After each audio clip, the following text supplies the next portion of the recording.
Acting করতে বলেছিলাম। থাম। মুক্তি রোহনকে খুন করার পর হয়তো সমস্ত তথ্য প্রমাণ পুড়িয়ে আবার দৌড়ে ফিরে গিয়েছিল ম্যারাথন শেষ করতে। চল আমরা আবার যাব সেই ম্যারাথনের ওখানে 20 কিলোমিটারের মার্কটার কাছে।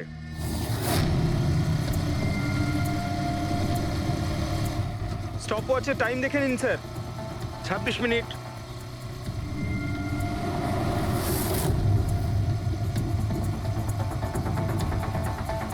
বাহ, আরে ব্যাস ব্যাস ব্যাস। এবার মুক্তি পৌঁছলো 20 কিলোমিটারের মার্কে পাক্কা 30 মিনিট পরে। আর তারপর এখান থেকেই হয়তো ও রেসটা শেষ করেছিল।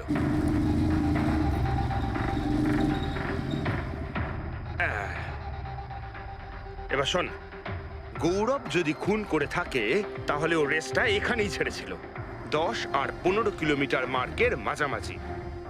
এই আমি স্টপ ওয়াচ অন করলাম। এবার যাব আমরা রোহনের বাড়ি। চলো। চল।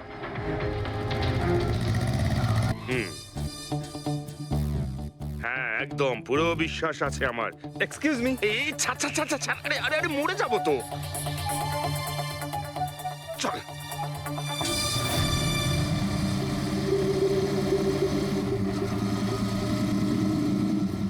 ব্যাস। একটু দাঁড়ান, আমি বুঝতে পেরেছি। আমি বলছি, এই গৌরব রোহনের বাড়ি থেকে 15 থেকে 20 কিলোমিটার দূরে রেসে আবার জয়েন করেছিল, তাই না? শাবাশ। হ্যাঁ। আমার সাথে থেকে থেকে তোরও তো বুদ্ধি খুলে গেছে। আর এই সব কিছু করতে গৌরবের টাইম লেগেছিল পুরো 27 মিনিট। এবার দেখা যাক নবীনের কত লেগেছিল।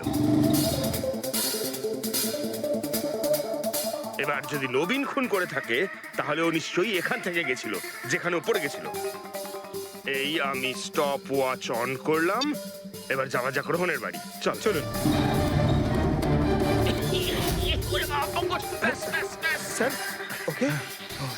পঙ্কজ, 3 জন রোহনের সাথে এরকমই কিছু করেছিল। ব্যাস। রোহনকে খুন করে নবীন এইখানে এসে পৌঁছেছিল ফিনিশিং লাইনের সামনে, যেখানে ও ক্যামেরাটা দ্বিতীয়বারের জন্য সরিয়েছিল। আর এই সব কিছু করতে ওর লেগেছিল হয়তো 48 মিনিট। স্যার, জানতে পেরেছি 3 জনের কত সময় লেগেছিল। আচ্ছা, তাহলে বলো মুক্তির কত সময় লেগেছিল? মুক্তির লেগেছিল 30 মিনিট। আর টাইমিং চিপ অনুযায়ী 39 মিনিট লেট ছিল। আর গৌরব? গৌরবের 27 মিনিট। আরও ম্যারাথন রেস থেকে নিখোঁজ ছিল 24 মিনিটের জন্য। নবীনের লেগেছিল 48 মিনিট রোহনের বাড়ি গিয়ে ওকে খুন করে ফিরে আসতে। আর টাইমিং চিপ অনুযায়ী এই নবীন 50 মিনিট লেট ছিল। হ্যাঁ, আমাদের খুনি এই 3 জনের মধ্যেই কেউ হবে, নবীন, গৌরব আর মুক্তির মধ্যে। মিস্টার নবীন, একটা কথা বলুন। এই রেসে আপনি প্রত্যেকটা ল্যাপ 25 মিনিটে কমপ্লিট করেছেন, কিন্তু ফিনিশিং লাইনের আগে ওই 1 কিলোমিটার যেতে আপনার 50 মিনিট সময় লেগেছিল। কেন? স্যার, ওই 20 কিলোমিটার পুরো করার পর আমি নিচে পড়ে গেছিলাম। আর স্যার, ওই আমার পায়ে চোট লেগেছিল আর ক্যামেরাটাও ভেঙে যায়। স্যার, লাস্টের 1 কিলোমিটার আমি কতটা কষ্টে পুরো করেছি স্যার আমিই জানি সেটা। এই আঘাতটা কোথায় লেগেছে আপনার? স্যার, এইখানে দেখুন স্যার। পট্টিটা খোলো। হ্যাঁ, এইটা।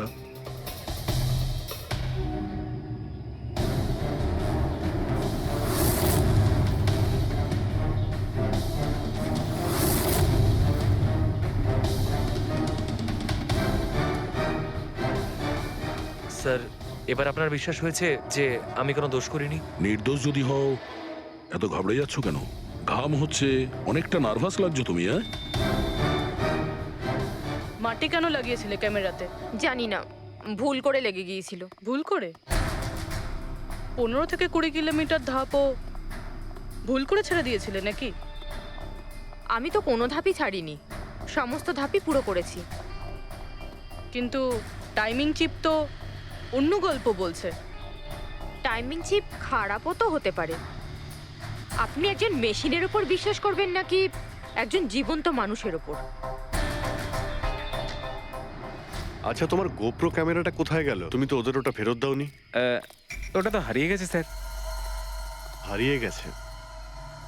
কি করে হারিয়ে গেল ভাই? জানি না স্যার, ওই রেসের মাঝখানে হঠাৎ করে দেখলাম ক্যামেরাটা ছিলই না, জানি না কোথায় পড়ে গেছে। আচ্ছা, আর ওই 15 কিলোমিটারের ধাপটাও কি হারিয়ে গিয়েছিল? ওটাকে তো পার করনি তুমি। স্যার আমি পুরো রেস কমপ্লিট করেছি। মিথ্যে কথা বলবে না। রেসের মাঝে কোথায় গিয়েছিলে? কোথাও যায়নি স্যার, আমি তো পুরো রেস কমপ্লিট করেছি, কোথাও যায়নি স্যার। আচ্ছা, স্যার মনে হচ্ছে নবীনই, কারণ আমি যখন ওকে জিজ্ঞাসাবাদ করছিলাম তখন ওর মুখ একদম ফ্যাকাশে হয়ে গেছিল, হাত পা কাঁপছিল ওর। এই গৌরবও কম নয়। ও বললো জানি না কি করে ক্যামেরাটা হারিয়ে গেছে। আরে এত বড় একটা ক্যামেরা পড়ে গেলে সেটা কেউ জানতে পারবে না স্যার। বস, তোমার কথাটা ঠিকই, কিন্তু নবীন। নবীনের একটু আঘাত লেগেছে না? হ্যাঁ স্যার, আঘাত তো ওর লেগেছে। স্যার আমার মনে হচ্ছে ও মিথ্যে কথা বলছে। স্যার আমার মনে হচ্ছে মুক্তি মিথ্যে বলছে।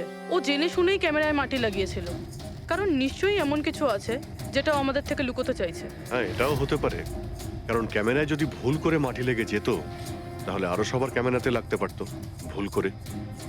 গোলমাল আছে, এই তিনজনের মধ্যে কোনো না কোনো গোলমাল তো নিশ্চয়ই আছে। খুনি এই তিনজনের মধ্যেই কেউ একজন। নবীন, আমাকে ওই জায়গাটা দেখাও যেখানে তুমি এক্স্যাক্টলি পড়েছিলে, কিভাবে পড়েছিলে। আসুন স্যার, কিন্তু স্যার আমার পায়ে খুব ব্যথা আছে, আপনি একটু সাহায্য হ্যাঁ, করবেন হ্যাঁ, আমাকে? নিশ্চয়ই নিশ্চয়ই, এসো।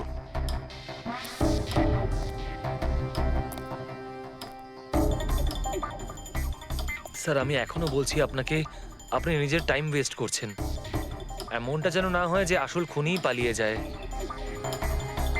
সিআইডির হাত থেকে আজ পর্যন্ত কোনো খুনি না বেরিয়েছে না বেরোতে পারবে, নিশ্চিন্ত থাকো। হ্যাঁ স্যার ওই যে এখানে আটকেই আমি পড়ে যাই। এখানে? হ্যাঁ স্যার, স্যার পড়ে যেতেই আমার ক্যামেরাটাও ভেঙে যায়। আচ্ছা। তারপর আমি ক্যামেরাটা আবার লাগালাম, তারপর রেস স্টার্ট করলাম। প্রচুর ব্যথা নিয়ে তুমি এই রেসটা ফিনিশ করেছো। হ্যাঁ স্যার, এখনো খুব ব্যথা।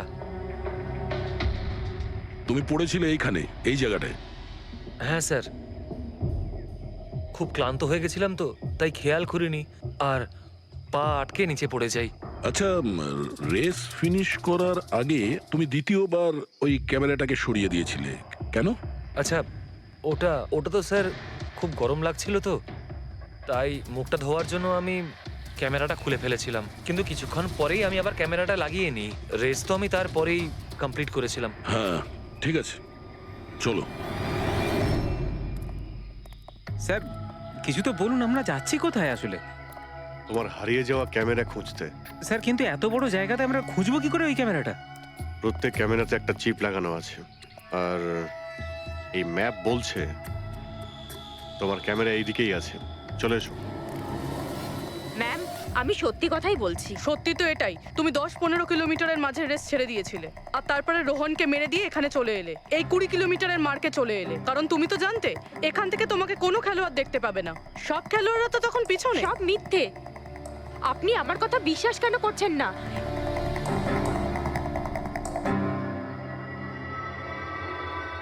কি কি খুঁজছো? আমি কিছু তো না। কিছু আছে ওখানে? না, কিছু না। আচ্ছা, ওই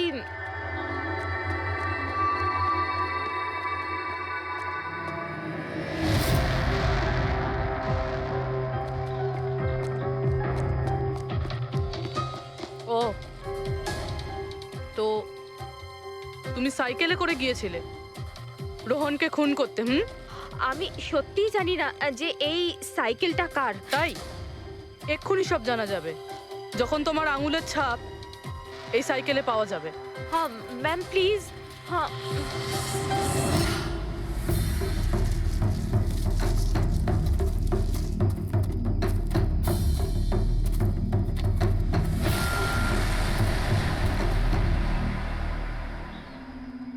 এই হলো ক্যামেরা। এটাকে পুরো ভেঙে ফেলেছো? হ্যাঁ, আমি ভাঙিনি স্যার। দুটো ক্যামেরা।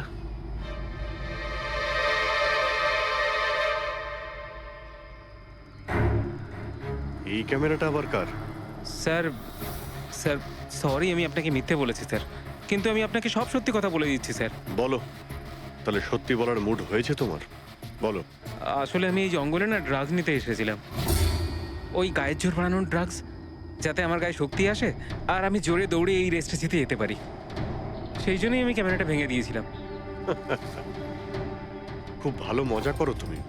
জোরে দৌড়ানো ড্রাগ নিয়েছিলে ম্যারাথনে, যেখানে অনেকক্ষণ দৌড়তে হয় আস্তে আস্তে, সেখানে জোরে দৌড়ানো ড্রাগের দরকার ছিল। মজা করছো? হ্যাঁ, এটা কার ক্যামেরা? আমি জানি না স্যার। কোনো ব্যাপার না, সব জানতে পেরে যাব। আমি অপরাধ করেছি, কিন্তু ওটা নয় যেটা আপনি ভাবছেন। আমি রোহনকে মারিনি। আমার দোষ শুধু এটুকুই যে আমি রেসটা জেতার জন্য একটু চালাকি করেছিলাম। বুঝলাম না, কি করেছো তুমি? আমি জানতাম না যে টাইমিং চিপ প্রত্যেক ধাপে রানারের টাইম নোট করবে। আমি ভেবেছিলাম শুধু রেসের প্রথমে আর শেষে টাইম ক্যালকুলেট হবে, আর তাই 10 কিলোমিটার পর্যন্ত এসে ক্যামেরায় মাটি লাগিয়ে দিয়েছিলাম আর ওখান থেকে সাইকেল নিয়েছিলাম।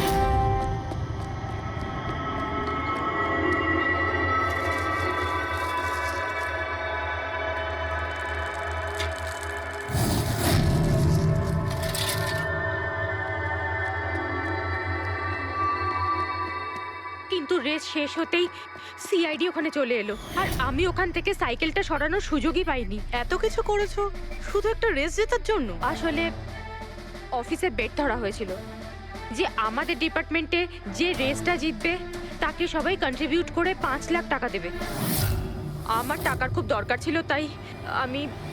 এটা দীপ্তির ক্যামেরা। এই দুটো ক্যামেরা তোমরা কেন ভেঙেছিলে? স্যার আসলে আমরা এই রেসে এসেছিলাম যাতে একে অপরের সাথে সময় কাটাতে পারি, কিন্তু তারপরে খেয়াল হলো যে আমাদের প্রেমের কথাবার্তা সব ওই গোপ্রোতে রেকর্ড হচ্ছে। স্যার কখন থেকে ফলো করছে। শোন না, তোকে খুব সুন্দর লাগছে। দাঁত ছাড়ো তো। কি হলো? গোপ্রোতে সব রেকর্ড হচ্ছে। ও গড, এখন কি করব? একটা কাজ করা যাক, চল আমার সঙ্গে। হ্যাঁ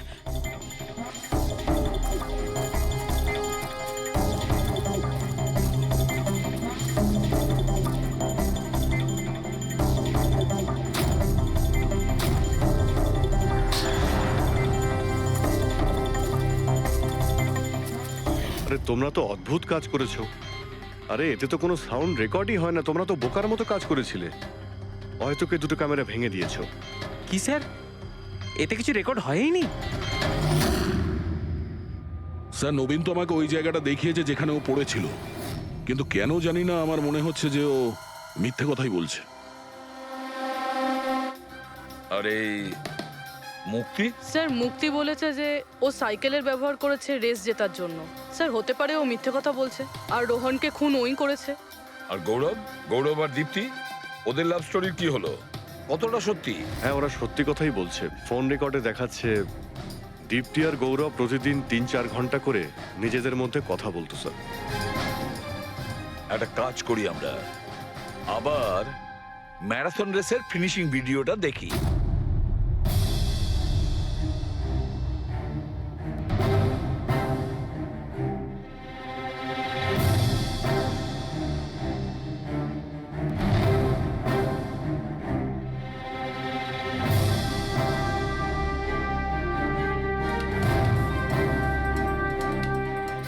তার মানে গৌরবের ঠিক পরেই এই দীপ্তি ঢুকেছিল। দুজনে একসঙ্গেই ছিল। মনে হচ্ছে স্যার দুজনেই এই কাণ্ড করেছে। এক মিনিট অভিজিৎ, দয়া, এই ফুটেজটা দেখো। এই যে এই হলো সেই খুনি।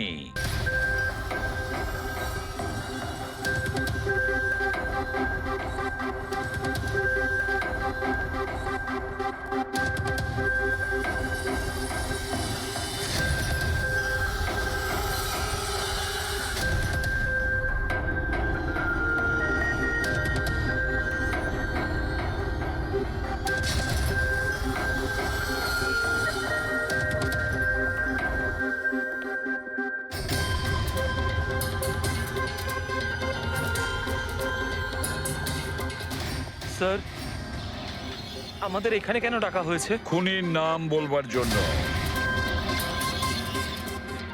স্যার সত্যি খুনি ধরা পড়েছে? তাহলে বলুন না স্যার, কে খুনি?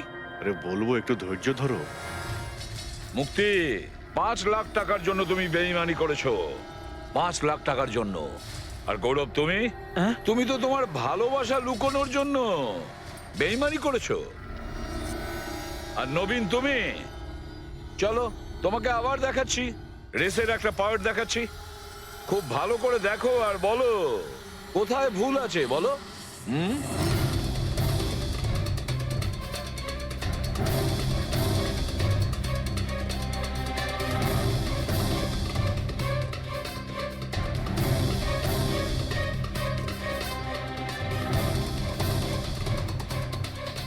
কিছুই তো নেই স্যার, সবই তো ঠিকই আছে। কোনো প্রবলেম নেই।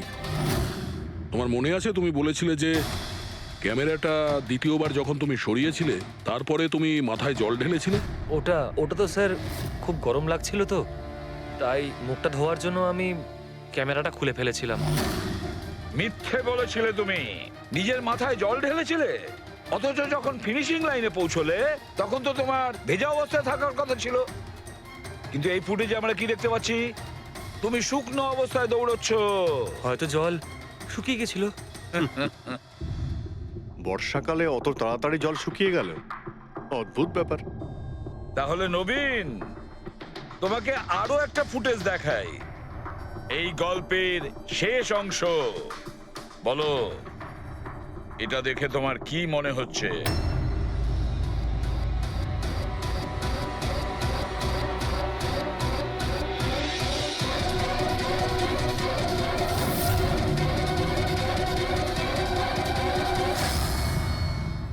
কি নবীন, এই ফুটেজে তোমার মুখটা কেমন চেঞ্জ চেঞ্জ লাগছে না? হ্যাঁ, অন্যরকম তো দেখাবেই, কারণ এই মুখটা নবীনের নয়, ওর ভাই প্রবীণের।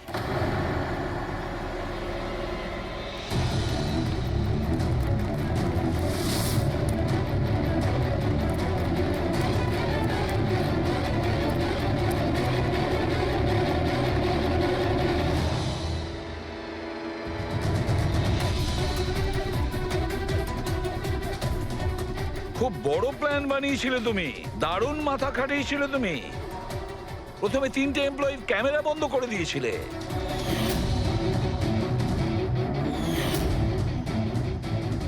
আর তারপরে নিজের গোপ্রো ক্যামেরা নিচে ফেলে দিয়েছিলে যাতে লেন্সটা ভেঙে যায়। আর তারপর নবীন নিজের ক্যামেরাটাকে খুলে পরিয়ে দিল নিজের ভাইকে, মানে প্রবীণকে।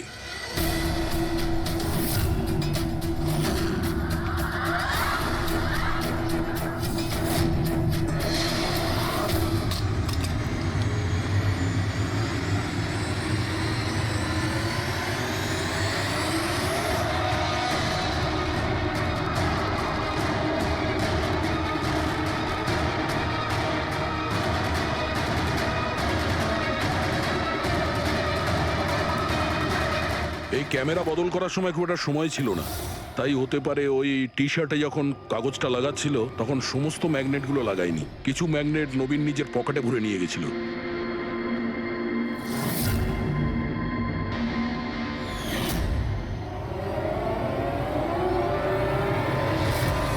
নবীন রেস ছেড়ে বেরিয়ে যায় রেইনকোট পরে আর পৌঁছে যায় রোহনকে খুন করার জন্য। কিন্তু ও কি করে জানবে যে রোহনকে মারার সময় ম্যারাথন রেসের ওই ম্যাগনেটই ওকে ফাঁসিয়ে দেবে?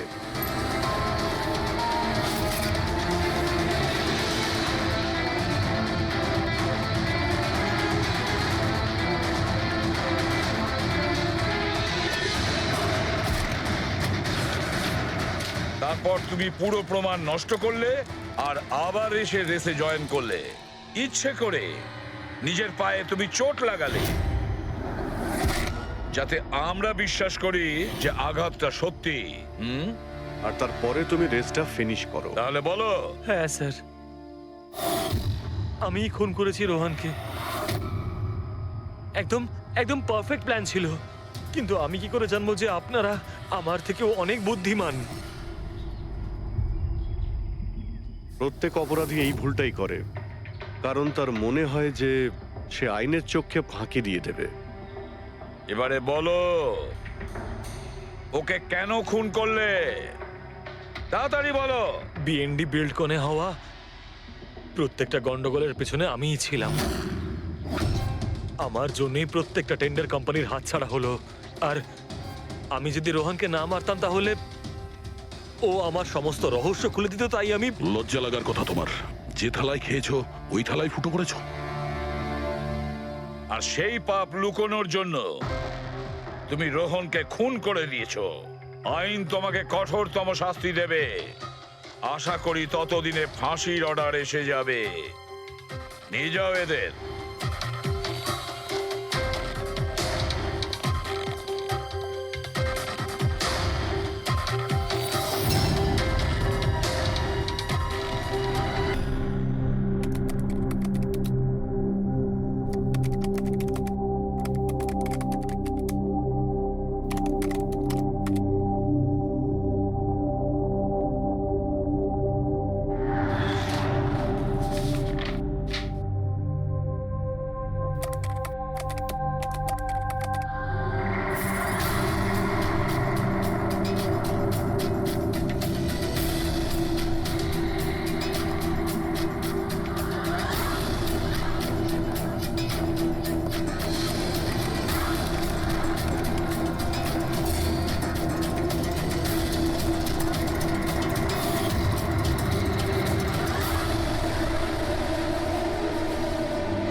স্যার, আমি আপনাকেই ফোন করতে যাচ্ছিলাম। তোমার আর কতক্ষণ লাগবে? আপনি এটা ধরে নিতে পারেন গন্তব্যে আমরা পৌঁছে গেছি। বলছো লোকের কাছাকাছি দেখতে পাচ্ছ? হ্যাঁ, দেখতে পাচ্ছি তো। Tendering and estimating department.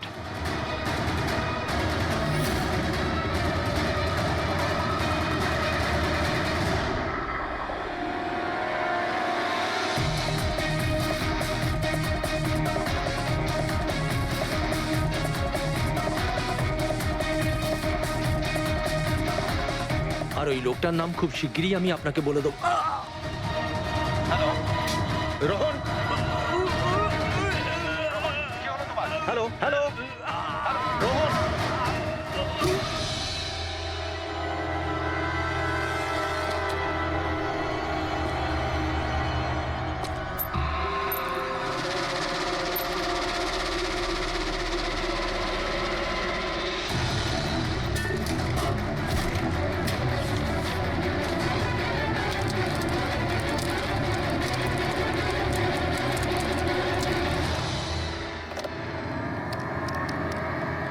Hello, police station.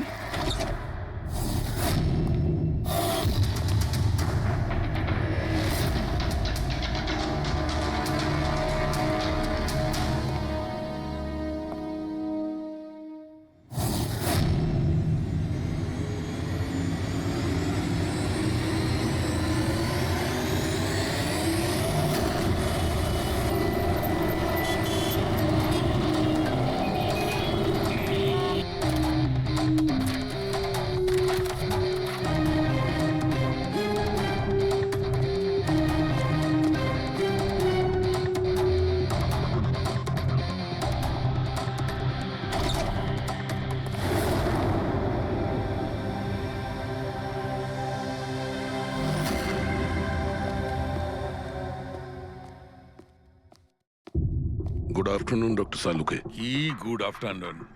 Please, sorry, don't mind. আসলে যখনই কোনো নিরপরাধ লোকের খুন দেখি না, তখনই গুড আফটারনুন, গুড মর্নিং এর উপর বিশ্বাসই চলে তাই তো যায়। ডক্টর। ডক্টর কোনো পোক্ত প্রমাণ পেলেন? আপাতত এই ল্যাপটপের চার্জারটা তার, এটা দিয়েই শ্বাসরোধ করা হয়েছে এর। আর এর মৃত্যুর সময় হচ্ছে সকাল 9টা থেকে 9:30টার মধ্যে। আর হ্যাঁ, লাশের পাশে এই মোবাইলটা পাওয়া গেছে। হয়তো এটা আমাদের কোনো সাহায্য করবে। আর ওই বাকি প্রমাণগুলো যার ব্যাপারে ইন্সপেক্টর সমীর বলছিলেন? স্যার, স্যার, রোহনের ডায়েরি এই দেখুন, পুরোটাই পুড়ে গেছে, ছাই হয়ে গেছে। তবে এই ডায়েরিটার সঙ্গে অনেক ডকুমেন্টসও ছিল, সেগুলোও পুড়ে গেছে। বুঝতেই পারছি না যে ওই ডকুমেন্টস এমন কি ছিল। নিশ্চয়ই এর মধ্যে এমন কিছু ছিল যার জন্য ওই খুনি প্রবলেমে পড়তো, তাই প্রমাণ জ্বালিয়ে দিয়েছে আর এই রোহনকেও মেরে দিয়েছে। স্যার, হ্যাঁ, এই হার্ড ডিস্কটা আমি এখানেই পেয়েছিলাম, ক্রাইম সিনে। আমি এটা একজন কম্পিউটার এক্সপার্টকে দেখিয়েছি, পুরোপুরি নষ্ট হয়ে গেছে, ডেটা রিকভার করা সম্ভবই নয়। খুনি প্রত্যেকটা প্রমাণকে খারাপ করে দিয়েছে। কোনো ব্যাপার না, কোথাও না কোথাও কিছু না কিছু প্রমাণ নিশ্চয়ই পাবো। পুরবি, স্যার। এই রোহনের ব্যাকগ্রাউন্ড চেক করেছো? হ্যাঁ স্যার, পুরো নাম রোহন কুমার। এ পুনেতে থাকে, এখানে মুম্বাইতে চাকরি করছিল, একাই থাকতো। আর এখানে এই বাড়ি থেকেই কাজ করছিল। কি কাজ কি করতো? গোয়েন্দা ছিল। বড় বড় কোম্পানিতে যে লাখ লাখ টাকা জালিয়াতি হয় সেগুলোর তদন্ত করতো। তাহলে তো অনেক শত্রুই আছে এই রোহনের। হ্যাঁ দয়া, আর ওই অনেকগুলো শত্রুর থেকে আসল খুনিটা কে সেটা হয়তো তোমাকে এইটা বলবে। কি এটা ডক্টর? এটা চুম্বক। চুম্বক? এর মধ্যে একজন দৌড়বীরের ছবিও আছে, কিন্তু এই চুম্বক রোহনের বডির মধ্যে কি করছিল? আমার মনে হচ্ছে হয়তো এটা খুনির হবে। ওর পকেটে ছিল, এদিক ওদিক করতে গিয়ে হয়তো এটা পড়ে গেছে। তাহলে তো এটা আঙুলের ছাপ থাকবে। না, একটাও নেই। একটাও নেই।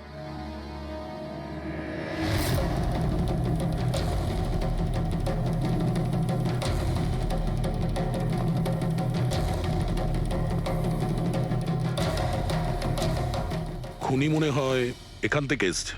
পুরবি, স্যার। এই রোহন এই মুহূর্তে কার জন্য কাজ করছিল? স্যার, ডিএনডি বিল্ডকম লিমিটেডের জন্য। BND buildcom limited? এটা তো ইঞ্জিনিয়ারিং আর কনস্ট্রাকশনের 1 নম্বর কোম্পানি শহরের। হ্যাঁ স্যার, এই দেখুন, এই ভাঙা হার্ড ডিস্কটার উপরেও ওই কোম্পানিটারই স্টিকার লাগানো রয়েছে। আর মারা যাওয়ার ঠিক আগে এই রোহন এই কোম্পানির সিইও মিস্টার হিতেশের সাথে ভিডিও কলে ছিল। আর স্যার, এই লোকাল পুলিশ স্টেশনেই হিতেশে কমপ্লেন করেছিল।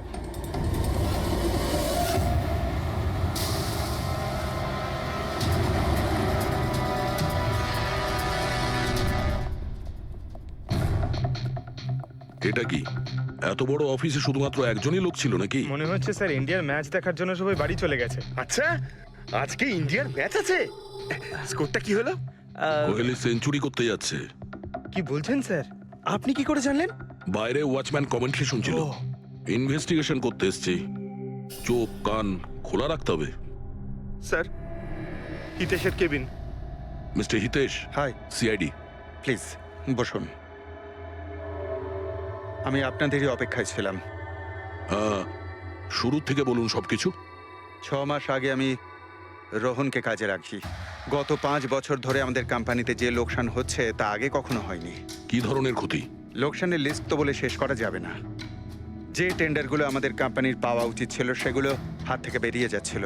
এই দেখুন, 1100 কোটির রিফাইন্ডিং কন্ট্রাক্ট, 37 কোটির রেলওয়ে কন্ট্রাক্ট, আর 800 কোটির পাওয়ার ট্রান্সমিশন কন্ট্রাক্ট। এটাও তো হতে পারে যে যে সমস্ত কোম্পানি এই কন্ট্রাক্টটা পেয়েছে ওরা আপনার থেকে কম কোট দিয়েছে। সেটাই তো আমি বলতে চাইছি স্যার। যদি অন্য অন্য কোম্পানি এই টেন্ডার পেত তাহলে ব্যাপারটা অন্য ছিল, কিন্তু এই সমস্ত কন্ট্রাক্ট একটা মাত্র কোম্পানিই পেয়েছে। আর সবচেয়ে বড় কথা হলো তাদের অ্যামাউন্ট আমাদের দেওয়া অ্যামাউন্টের থেকে মাত্র 1000 টাকা কম। শুধুমাত্র 1000 টাকা কম?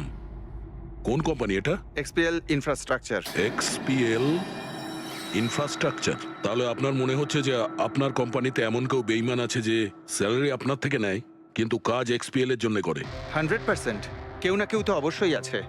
আর রোহন ওই লোকটার খুব কাছাকাছি পৌঁছে গিয়েছিল। ওর লাস্ট ফোন কলে আমায় এটাও বলেছিল যে সেই বেইমান এস্টিমেটিং অ্যান্ড টেন্ডিং ডিপার্টমেন্টের লোক। আচ্ছা, এই ক্রাইম সিন থেকে আমরা এই ড্যামেজড হার্ড ডিস্কটা পেয়েছি, কি আছে এর ভেতরে?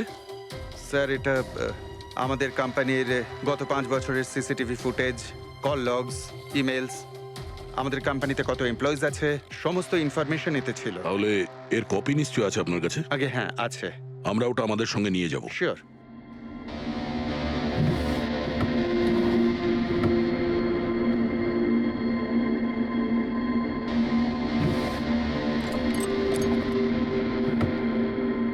হয়তো হার্ড ডিস্কটা চুরি হয়ে গেছে। আমি এখানেই রেখেছিলাম হার্ড ডিস্কটা। কি? আপনার কেবিনের ভেতর থেকে কোনো জিনিস কি করে চুরি হয়? হয়তো আমার অনুপস্থিতিতে কেউ এসেছিল আর এখান থেকে। কিন্তু আপনার অফিসে সিসিটিভি ক্যামেরা লাগানো নেই কেন? কখনো দরকারই পড়েনি স্যার। প্রয়োজন বলে আসে না, এখন পড়লো তো প্রয়োজন। Sorry sir. আর হ্যাঁ মিস্টার হিতেশ, আপনার কোম্পানিতে যত এস্টিমেটিং আর টেন্ডারিং ডিপার্টমেন্ট আছে, যত লোক আছে, আমরা তাদের সঙ্গে কথা বলবো। স্যার আজকে ওই ডিপার্টমেন্টের কোনো এমপ্লয়ি কাজে আসেনি। কেন? সবাইকে ছুটিতে গেছে? আসলে ওরা প্রত্যেকেই ম্যারাথন রেসে পার্টিসিপেট করতে গেছে, যেটা সকাল 7টা থেকে 11টার মধ্যে হবে। কি? সবাই ওই ম্যারাথন রেসে দৌড়তে গেছে? হঠাৎ করে সবাই এরকম রানার হওয়ার স্বপ্ন দেখছে কেন? আসলে আমাদের কোম্পানি এই ম্যারাথন রেসটা স্পন্সর করছে, তাই আমাদের এমপ্লয়ীদের এটা বাধ্যতামূলক ছিল ওখানে পার্টিসিপেট করা। শুধু তারাই পারবে না যাদের হাঁটুতে বা অন্য কোনো সমস্যা আছে। তো আপনারও সমস্যা আছে হাঁটুতে? হ্যাঁ, আচ্ছা আচ্ছা, এই ডিপার্টমেন্টে কতজন কাজ করে? 10 জন। আর এই 10 জনই ম্যারাথন রেসে গেছে? হ্যাঁ স্যার, যদি কেউ না যেত আমি অবশ্যই জানতে পারতাম স্যার। স্যার, হুম, যদি পুরো ডিপার্টমেন্টের সবাই ম্যারাথনে দৌড়চ্ছিল যখন রোহনের খুন হয়েছিল, তাহলে খুনটা করলো কে? হতে পারে ওই কন্ট্রাক্ট কিলার। এক মিনিট মিস্টার হিতেশ, আপনার কাছে এই ম্যারাথন রেসের কোনো ব্রোশিয়া, কোনো লেটার আছে? ইয়েস স্যার, আমি আনছি। কি হলো স্যার? চুম্বকে ওই দৌড়ানোর লোকটা, ম্যারাথন রেস, এক্ষুনি জানতে পারবো। এই নিন sir. Thank you. You are welcome sir. হুম, দেখেছো, এটাই হলো ওই চুম্বকের রহস্য। যেটা ক্রাইম সিনে পাওয়া গেছে সেটা ম্যারাথন রেসে। মানে স্যার, ও ম্যারাথন রেসে দৌড়চ্ছিল, রোহনকে খুন করার জন্য ও রেস ছেড়ে দিয়ে ওর বাড়ি চলে যায়? মনে তো হচ্ছে এইরকমই। স্যার, এই বিপ ম্যাগনেট জার্সির ওপর লাগানো হয়। সঞ্জু স্যারকে একটু বুঝিয়ে দাও। দেখুন স্যার, এই ম্যাগনেটটাকে এখানে এইভাবে লাগিয়ে দিতে হবে। সেম এরকমই আরেকটা নেওয়ার পরে জার্সির ভেতর থেকে আমরা নিয়ে নেব, আর এটাকে আমরা এইভাবে লাগিয়ে দেবো। সেম আরেকটা এইভাবে নিয়ে এটাকে নিয়ে আমরা এইভাবে লাগিয়ে দেবো, আর এটা এইভাবে লক হয়ে যায়। আগে আমরা সেফটি পিন ইউজ করতাম, কিন্তু দু একবার রানার্সের চোট লেগেছিল, তাই আমরা এই ম্যাগনেট টেকনিকটার ব্যবহার করছি। এই ম্যাগনেট আর রেসিং হুইপ আপনি সব প্রতিযোগীকেই দিয়েছিলেন? ইয়েস স্যার, সবাইকে জানিয়ে দেওয়া হয়েছিল, বলাও হয়েছিল রেস শেষ হয়ে যাওয়ার পরে সব ম্যাগনেটগুলোকে ফেরত দিয়ে দিতে। তাহলে কারা কারা এই ম্যাগনেট ফিরিয়ে দেয়নি? স্যার, অনেকেই দেয়নি, কেউ ফেলে দিয়েছিল, কেউ বা হারিয়ে ফেলেছিল, আর এক একজনের দায়িত্বও ছিল না যে জিনিসটাকে ফেরত দিতে হবে। একটা কথা তো শিওর, কেউ রেস মাঝপথে ছেড়ে দিয়েছিল, গিয়ে খুন করে আবার ফিরে এসেছে। কিন্তু স্যার, রেস তো অনেক লোকেই মাঝখানেই ছেড়ে দিয়েছিল, কিন্তু এটা কি করে জানা যাবে যে তাদের মধ্যে রোহনকে কে মেরেছে? ওই 10 জনের মধ্যেই কেউ হবে যারা ক্যান্টিন ডিপার্টমেন্ট আর এস্টিমেটিং ডিপার্টমেন্টে কাজ করছিল। কিন্তু স্যার, ওই 10 জনের মধ্যে রেস মাঝপথ থেকে ছেড়ে দিয়েছিল, এটা কিভাবে জানতে পারবো? জানা যেতে পারে স্যার। কি করে? স্যার, আমরা প্রত্যেকটা প্রতিযোগীর মাথায় গোপ্রো ক্যামেরা লাগিয়েছিলাম, আর সেটা থেকে জানা যেতে পারে কে মাঝপথে ছেড়ে দিয়েছিল। ওয়ান্ডারফুল।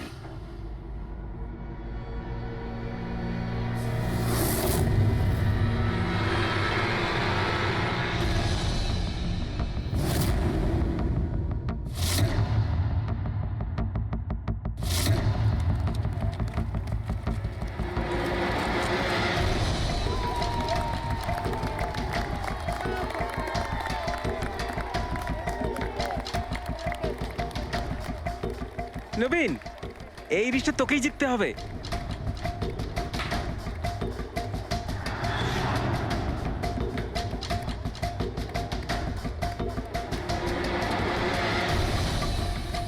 রান।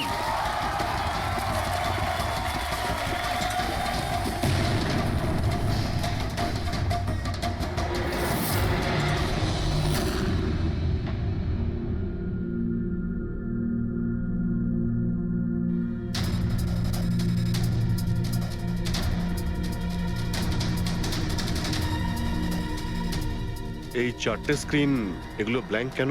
জানি না স্যার, আমরা তো সব ক্যামেরা চালু করে এদের দিয়েছিলাম। হয়তো ভুল করে এই 4 জন ক্যামেরা অফ করে ফেলেছিল। ভুল করে করেছে নাকি ইচ্ছে করে?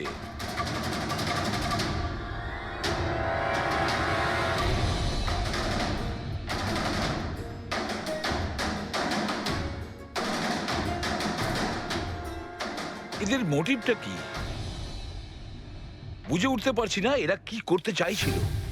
কি কুনাল, একটা ক্যামেরা ভাঙা, একটা ক্যামেরায় মাটি লেগে আছে, এই 4টে ক্যামেরা ব্ল্যাঙ্ক, সেটা কেন? জানি না স্যার। ওইসব জানি নাটা নিয়ে বললে হবে না। এই সব কটা ক্যামেরা 10-এ 10 আমার চাই। স্যার এই 3টে ক্যামেরা একদম ঠিক ছিল স্যার। এমপ্লয় 1, এমপ্লয় 2 আর এমপ্লয় 3। তার মানে এই 3টে ক্যামেরায় কোনো টেকনিক্যাল প্রবলেম ছিল না। কেউ ইচ্ছে করে ক্যামেরাগুলো বন্ধ করেছিল বা ভুল করেও করে থাকতে পারে, কিন্তু বলা যায় না। কিন্তু স্যার এই 4টে ক্যামেরারই ফুটেজ একদম ঠিকঠাক স্যার। এমপ্লয়ি 4, 5, 6, 7। তাহলে এবার যাই প্রবলেম ক্যামেরাতে। সবার আগে প্রবলেম ক্যামেরা ছিল এই নবীনের, যার লেন্স ক্র্যাক হয়ে গেছিল। হতে পারে দৌড়তে দৌড়তে পড়ে গেছিল।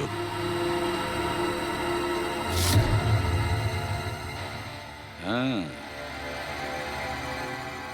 আর স্যার দ্বিতীয় প্রবলেমের ক্যামেরা, মুক্তিরটা, যে রেসের মাঝখানে দাঁড়িয়ে নিজের জুতোর ফিতে বাজছিল। হ্যাঁ, তারপরে ফিতে বাঁধার পরে ওই হাতটাই নিজের লেন্সে লাগায় আর লেন্সে সমস্ত পিকচারটাই ঝাপসা হয়ে যায়। কিন্তু স্যার এই মাটি ইচ্ছে করে লাগিয়েছে নাকি ভুল করে?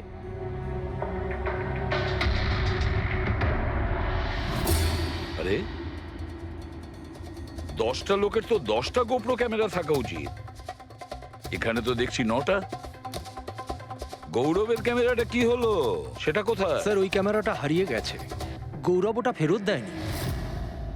তাহলে স্যার এই গৌরবই খুনি, ওকে ধরে ফেলা উচিত। না পঙ্কজ, যেভাবে হয় না। হতে পারে গৌরব ক্যামেরাটা ফেরত দিতে ভুলে গেছে। আমাদের এটা ভাবতে হবে যে খুনি এই সময়টাই কেন বেছে নিল ম্যারাথন রেসের টাইমে খুন করার জন্য। ও তো চাইলে যে কোনো সময় খুন করতে পারতো, যে কোনো জায়গায় পারতো। হ্যাঁ, অ্যালিবাইয়ের জন্য স্যার, যাতে ধরা পড়লে খুনি বলতে পারে যে রোহনকে খুনের সময় ও তো ম্যারাথনে পার্টিসিপেট করেছিল। হ্যাঁ, সেই জন্য ও রেসেও পার্টিসিপেট করেছিল আর রেস কমপ্লিট করেছিল। তার মানে স্যার রেসকে মাঝখান থেকে ছেড়ে ও চলে গেছিল, তারপরে গিয়ে খুন করলো, আর খুন করার পরে এসে রেস আবার শেষ করলো। এক্স্যাক্টলি। কিন্তু স্যার এই ফুটেজ থেকে কিভাবে জানতে পারবো কে রেস ছেড়ে চলে গেছে, খুন করেছে, আবার রেস জয়েন করেছে? স্যার এই ব্যাপারটা আপনি টাইমিং চিপ থেকে জানতে পারবেন।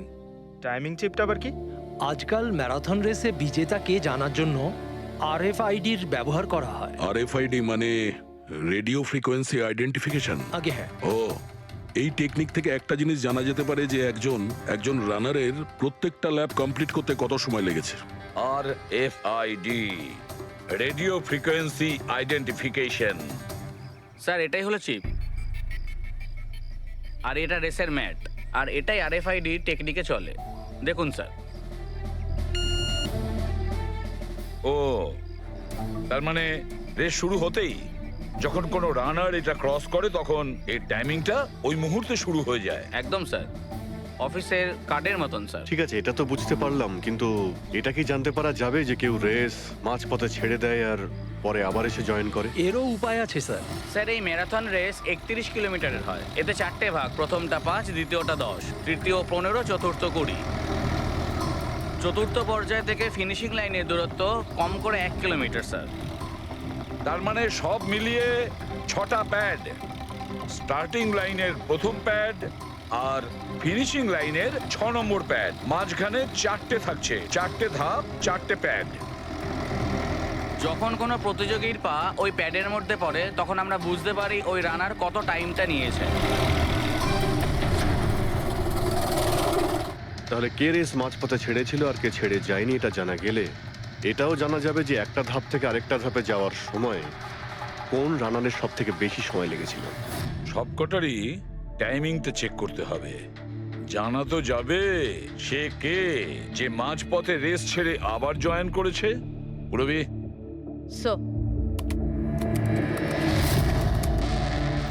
স্যার আমাদের প্রথম কচ্ছপ হলো এই নবীন। এ রেসের প্রত্যেকটা ল্যাপ 25 মিনিটে কমপ্লিট করেছে, কিন্তু শেষ ল্যাপের পরে ফিনিশিং লাইন পর্যন্ত পৌঁছানোর জন্য, মানে 1 কিলোমিটার ক্রস করার জন্য ওর 50 মিনিট সময় লেগেছে। নবীন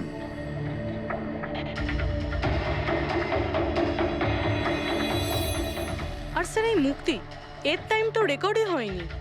15 থেকে 20 কিলোমিটারের মাঝের ধাপ। তাহলে এই হলো দ্বিতীয় সাসপেক্ট।